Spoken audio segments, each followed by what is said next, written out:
Welcome, everybody. Good morning, good afternoon, good evening, depending on where you are dialing in from. And welcome to this Google Analytics 4 webinar that we are leading to answer a hot question of, will I need to rebuild my reporting and dashboards when moving from Universal Analytics to Google Analytics 4? So let's jump in. If you have any questions or comments as we go, please feel free to type in the chat panel and or the Q&A panel within the Zoom link. This is being recorded. It will be shared later on, and there's more information on our website, but let's jump in.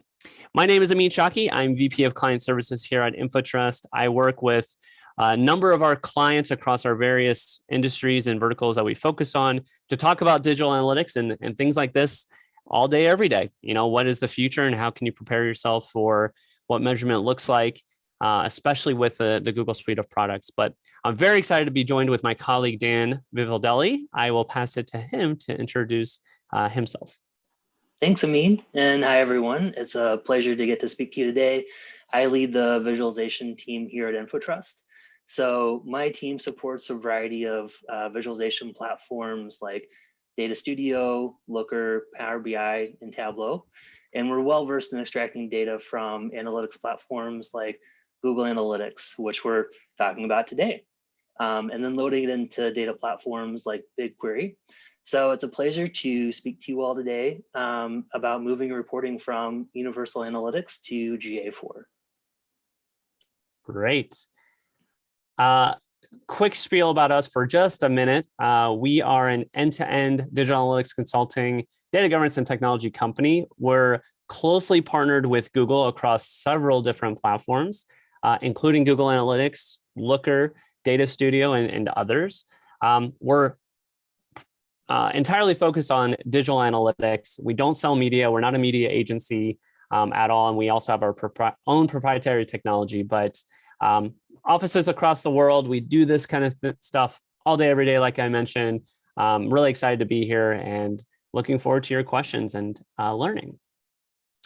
As far as the services that we do and how we approach partnerships and how we're going to also talk about getting started with GA4 and the reporting switch and everything like that, we like to look at our partnerships in a, how can we continue driving maturity and go from crawling to walking to running with different capabilities and driving your marketing forward. So I'm not going to go through the full list here. In the 10 seconds I've been talking on this slide, you probably read most of them, but these are a list of all of our services or most of our services. And today we're going to be really focusing on the reporting, visualization, dashboards, analysis kind of piece of moving to GA4, given that's the future of Google Analytics and what you need to know and how to set up your organization for success. As far as the agenda, we're going to start with answering the question, what happens to my reporting and dashboards when using GA4 instead of Universal? Then starting to plan your GA4 data accordingly, and then how we can help. We're going to actually start first just with a very light introduction to the GA4 data model, and then I'll pass it over to Dan to actually talk about the reporting dashboarding piece of that and considerations. So let's start with Google Analytics and how it's evolving. Like, what is GA4 for just a minute or two, because we have lots of content that we've already provided on our website, past webinars that go a lot deeper into what is GA4 compared to Universal holistically. But we wanted to spend at least a minute or two talking about these changes, because how the data structure and data model is different with GA4 versus Universal feeds into the reporting and dashboarding changes that you might have to make that Dan will talk about. But we wanted to first explain Universal Analytics. That is the current version of Google Analytics, if you will, and has different data collected on websites or web platforms versus apps. One example of the core attribute, page views versus screen views. So if you're tracking mobile apps, you're going to get screen views as people click screen to screen. But if you're tracking a website, you'll get page views. That's one example of a core fundamental difference between the data model between web and app that Universal Analytics has. Universal Analytics does allow capturing data from any digital platform, hence the name Universal, but it's with different models, different structures that then you'd have to merge and work with in your own systems. Along comes Firebase Analytics. This is, Universal Analytics has been around for a number of years. In the last few years, Firebase Analytics became the new mobile app platform that Google promotes for your mobile app measurement. So now you have Universal Analytics for websites that still captures page views, and you have Firebase Analytics that introduced a different model, which is events and parameters for your mobile applications. But it was still separated. There was no way to capture Firebase or use Firebase for web platforms and merge it with Google Analytics until Google Analytics 4. Because Firebase and the structure that Firebase brought to mobile applications using events and parameters, it's highly scalable and a little bit more simplified on the back end for Google to allow organizations to take and do more with their data. So they adopted the events and parameters data model, brought it to web, and unified it. So now with GA4, you can not only capture web and app data in the same place, but with the same model so that reporting is uniform and unified together. Again, more information can be found on our website. One quick example here, because we want to get to the burning question, but just to make it a little bit more concrete, if you will, when thinking about tracking a certain event, you might want to track search on your site. And in this case, it's searching for different cars. Maybe you're trying to buy or sell your car, which I know is a very hot topic right now with the pandemic and everything. But the actual thing you want to capture is the search with some data around that, some attributes like what you're searching for, the make, the model, the year. These are attributes that you want to capture with the action or trigger of search. With Universal Analytics, this would be an event type that you would have to capture an event category value, event action value label, and then potentially a set of custom dimensions along with that. This was how Universal Analytics was structured. Every single event had to have an event category and action. With GA4, it somewhat simplifies and makes it more direct. You just have an event called car search with parameters tied to it.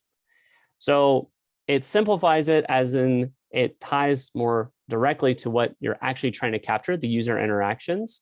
But clearly you can see that the way the structure is set up, it will change. So there's no more category action label, it's just event name. And everything else is a parameter versus different types of custom dimensions and having to think through what is the structure that Google has versus what am I trying to capture? What is the data I'm trying to track? And how do I pull that into the tool? So again, hopefully this is a simplified example of how an event tracking model works and the differences between UA and GA4. Again, more resources on our website if you want to go more into how the data model is changing and how that affects your organization. Again, a couple webinars, check out our resources.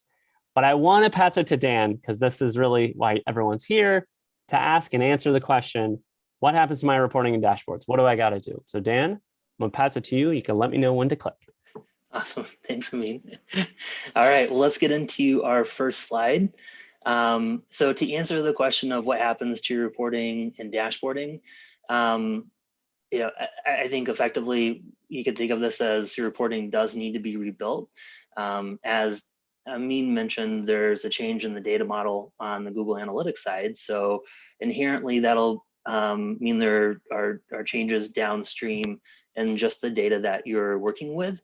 Now, the challenge is to kind of think through your individual BI stack and understand what exactly will need to be updated. So for instance, if you work with Data Studio and are connecting directly to, say, Google Analytics for reporting, there is a connector for GA4. It currently exists and you can use it. However, the metrics may have changed. So it's not a simple kind of plug and play, point to a new data source and you'll get the same reports. You will actually want to update that reporting. And that's one of the simpler scenarios here that we're thinking through. Obviously, if you get into other tools like Tableau or Power BI or even Looker, they are still working on connectors to connect directly back to the platform. So you'll have to take a pause there before moving those reports if you're connecting directly to, say, Google Analytics. Now, if you're not, you want to think through if you're pulling data through the API or BigQuery, again, the underlying data has changed. So those queries are going to need to be updated. So really all of this is to say, think through your BI stack and analyze the platforms that you're using. Hopefully you're pretty familiar with how data is being ingested, but oftentimes things can be set up and maybe forgotten about. So it's a good time to just kind of look at that stack. And then also think about if your implementation has changed in any significant way from Universal Analytics to GA4. Just inherently, we know that folks can build out additional tagging. With the move to GA4, an implementation, just may have changed, or maybe there's an opportunity where there was a section of the site that wasn't previously tracked, which now you want to include in reports. So that is to say, think about your new reporting and see how you can get it into your dashboard. And then also talk to your stakeholders frequently. Again, if it's been a little bit since you touched your dashboard, requirements may have changed. Expectations about what your stakeholders would like to see in that dashboard may have changed as well. So it's helpful to include them in the conversation as you think about that move. And then lastly, I would just say, kind of building off of point two, if there are any new features or reports within GA4 that you want to take advantage of, this is a prime opportunity as you're rebuilding those queries and that reporting to include that. Now, there are, there are some obvious things like session engagement time or average engagement time, which is different from Universal Analytics, where you may have like a session time. So there's some obvious kind of differences in the underlying reporting. But as we know, there are new features rolling out with GA4 that use advanced modeling. And so that may be something that you want to take advantage of.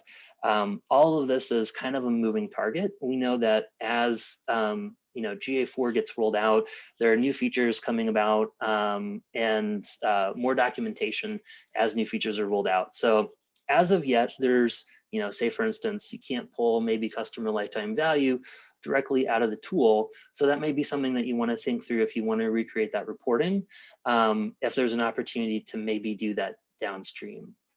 And then if we go to the next slide, some of the differences when we move to GA4 and just extracting data, there's some handy features that Google has included in the platform. So if we're looking at the API, they have shared that there is no sampling. There are also fewer limits on the extracts for the data you can pull. So previously in the API, you could only pull, I believe, 1 million rows. And then lastly, filtering does get a little bit easier. There are some functions that you can take advantage of to just improve the performance of pulling data in your platform. So a couple things to think about. And then with BigQuery, obviously the big one is there's a new schema. So if you've written queries specifically for Universal Analytics, those queries will definitely have to be written as we think about GA4. But also a nice feature that they have announced is that with the move to GA4, extracts are available both in the free version and the enterprise version of Google Analytics, whereas previously it was just GA360 where you could pull data from. And then, as I said, things are kind of continually evolving as Google launches new features. But what we've heard is that there are likely going to be some SLAs, which will probably provide some relief to folks who've worked with BigQuery in the past with GA360 and seen delays in getting that data loaded into BigQuery. So a few things to think about and some nice features from Google. Now, go ahead, Dan. I have a comment and a question, but continue. Sure. I was just going to say, let's go to the next slide. So let's hop into that comment and that question. Yes. So the one comment, as Dan mentioned, though GA4 is still in beta and should not be used as a source of truth today, what we really want to encourage, and we stressed on this in other webinars, is it's important to get started with GA4 now, get the dual tagging alongside Universal Analytics. What we're recommending all of our partners and what Google's recommending is not to hard kill Universal Analytics, even in 2021, or all your reporting and dashboard, but build alongside of it so that you can have that historical data. So I wanted to stress that point first, is that, a lot of the things we're saying today, and some, it's a moving target, some things will be kind of launched more, or more details about set SLAs and 360 features over, GA4, the enterprise features versus the free, will still be rolled out soon. But it's important to start tagging today, getting that data collection, so that when all the features are available, it is in parity. You already have historical data. You can make GA4 your source of truth, because it is the future for Google. It's what they're updating, not so much Universal. And it's where you want your reporting and dashboard to be fed from, if you will. You want the source, the underlying data, to be from GA4 in the future. So it's important to start now. The one thing I also wanted to mention is more and more features and integrations and things are being rolled out for the remainder of this year. We're going to try to make sure we can share as much as we can publicly, but also with our partners under NDA, we can share a little more, such as the specific limit differences between GA4 free versus the GA4 enterprise version, particularly for things like the BigQuery export and data flow. Now, the question, Dan, that I wanted to ask is kind of going back to, I think, the previous slide, but more of a general comment. You mentioned there are some metrics that are changing or even not available in GA4 that might have been available in Universal. I guess maybe, do you have any examples of some things that might not change as far as how the metric or what the metric is or how it's collected, but it's just a new data source or just source of data, but some things that are? For example, will transactions or purchases or data around purchases or revenue, is that changing, or is that pretty standard between Universal and GA4 because it's off the website or app? Versus, you mentioned a couple of them that are net new. Do you have any other examples that you can talk through on those, just to kind of get a sense for the viewers here, which ones they may rely on that are going away? Yeah, sure. I can speak to that a little bit. And I think we've probably got a more comprehensive list, I'm sure, in some of the articles that we put together. But, off the top of my head, it's been my understanding as we've been working on a GA4 cookbook in the background, which is BigQuery queries, which, if you've worked with BigQuery in the past with 360, and you would know that there is a cookbook that is not currently available for GA4. So that's something that we've been working on from a transaction perspective and revenue collection perspective. That seems pretty consistent. Now, I think there are some enhanced e-commerce features that were previously available in 360 that are still probably in the works that are not available yet. So more to come on that. But things like engagement and engagement time has changed. Kind of a fundamental difference in how Google is approaching reporting and understanding user engagement. So I would recommend the resources that we've got.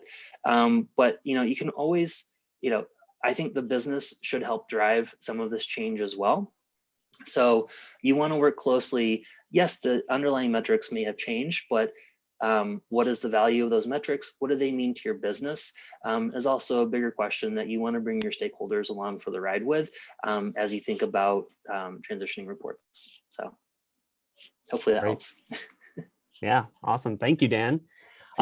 Friendly reminder that we have the chat panel and Q&A panel within Zoom. So feel free to drop any other questions or comments there as we continue. But we'll go ahead to the next slide, which, Dan, sure. Over to you. Yeah. So putting together a plan for transitioning reporting. Again, this is something that we've been working in the background on as we build up process and think about how we would prepare our clients for this. So a few things I'd like to call out. First is documentation and that shared understanding of the differences between GA4 and universal analytics. And again, having that conversation with your stakeholders and just having everything documented so you're not in the middle of, say, building reports and questioning what is the correct way to pull X, Y, and Z metric. We know how we did it in the past, but how do we do it now? You want to have all that kind of buttoned up before you start to get into your ETL process development and updates. And then also, think about how data is loaded and transformed as you're pulling it from Google Analytics. So that could be updating your API queries or BigQuery queries. But that's stuff that you want to plan for that will take some time to test and to validate. And then lastly, bring in, like I said, your stakeholders for that conversation and build out a plan for what makes the most sense in terms of rolling out new reporting. Is it everything all at once? Is it individual pieces that you can replace and run in parallel to get folks more familiar with the new reporting? And then lastly, I would recommend that you have your old reports and your new reports just in the same way that you have Universal Analytics and GA4 running side by side as you go through the implementation. Do the same thing with your reports so that you can see the differences between the old and the new. And you want to probably have them running side by side for a minimum of 3 months. That way you have plenty of time in case something does go awry that you can course correct. And at the end of the day, you still have your old reports available for measurement and reporting. So those are just some of the steps that I would recommend as you plan. And with that, Amin, I think I'll pass it back to you in terms of just next steps overall. Great. Yeah. Thank you, Dan. We put together this simple slide. If there's anything you're going to take away, maybe it's a slide. This is our GA4 adoption crawl, walk, run methodology. As I mentioned, this is like how we like to approach our partnerships is what are the steps, kind of phase 1, phase 2, phase 3, how do we progress through versus trying to do everything all at once. So right now, what we stress is still dual tagging from a data collection perspective. If you haven't started already, starting now is pretty critical. Even if you start on just a few websites, if you're a multi-brand, multinational, a few pilot digital assets to configure the new properties. We even have in here how much time it takes for just minimal deployment. It's pretty seamless and easy, depending how you have your universal analytics set up. And then as you continue and as you work with your internal teams, adding more of the events and parameters so that keeping reporting and dashboarding in mind of what you're actually going to need when working with your stakeholders and others, layering those on, testing, learning, and deploying it further. The BigQuery integration is available today with GA4. There's even the GA4 Enterprise R360 in beta. If you're an existing Universal Analytics 360 customer, you can test out the 360 or Enterprise version for GA4 as well. And then as you get more data collected, as you rebuild some of your reporting, you can then plan to have GA4 as a single source of truth. And what we recommend is starting with dual tagging now with the target or goal of 2022 having GA4 as your single source of truth. Looks like we have a question. And since we only have 5 minutes, I'm going to jump to the question because I think we've covered most of the main slides. So I'm going to read this question and we can see if we have time to answer now. And Dan, between you or I, do you recommend running the reports in parallel solely for analytics or all stakeholders? How would you suggest handling differences in data collection being conceived as inaccuracies? It's a really good question. Dan, I'll let you take the first stab. Okay, yeah. So, this happens all the time as you move reporting systems. Once you have an opportunity to rebuild, it just presents new opportunities, and sometimes there's just differences. And that's why you want to get aligned with your stakeholders initially and define those requirements in terms of the calculation and how you're pulling that data in. So that's one thing I would absolutely suggest. And I think you probably want to have a rollout plan that includes like maybe the first month of your analysts looking at the reporting and knowing the differences, right? So it's better to know those differences and have those be addressed internally before you get to the stakeholder level, because oftentimes that can be perceived as something that was missed or something that's a problem, when in fact it may just be a difference in how the reporting is collected. So to answer your question, I would probably roll it out internally, see what the differences are, go through every piece of reporting, and then open it up to stakeholders once you feel really comfortable with where the reporting is at, and you can account for discrepancies. That 3-month period of time allows you time to go back and maybe revise reporting if something was missed. And yeah, I think that's my guidance. Yeah. The one minor thing to add, because Dan, you've worked with these types of migrations a lot more than I have personally, but I think as far as outlining what is expected to be different, so that it's not conceived as inaccuracies versus not, I think it's important to note that there are some things kind of relevant to the question earlier, some things that should be pretty close. If it's transaction count, that should be pretty close between Universal and GA4. That's just events coming in, events around transactions that occurred. It's once you get into the calculated metrics is what I'd call them, or ones that require processing, like user counts or sessions even. Those require more than just a direct hit or an event. It's some processing that happens by Google to surface it. Those are the ones that might need a little bit more explanation of how Universal Analytics and GA4 are different for each one of those versus something that's collected as is and reported on, like count of orders. That's pretty much directly what it should be. So, good question. Yeah, great question. Let's continue on. I don't see any other questions, but Dan, interrupt me if you do. Again, shameless plug on our resource hub, but also we want to make sure before we hit the top of the hour, believe it or not, or half hour, we have a durability summit tomorrow. We also have a section on GA4 specifically that we will be talking about tactics with GA4 to have your measurement be more durable in this ever-changing privacy-focused world and with all the browser and technology changes for how measurement works. Wanted to mention that here because I think that's important and probably a question on some people's mind, like, okay, understand our reporting and dashboards have to change just from Universal to GA4. But what about just with all the browser changes? How does that affect both? We're going to be talking a lot about that tomorrow and tactics that you can implement to take on the privacy-centric changes and win, and be very mindful of your consumers as well.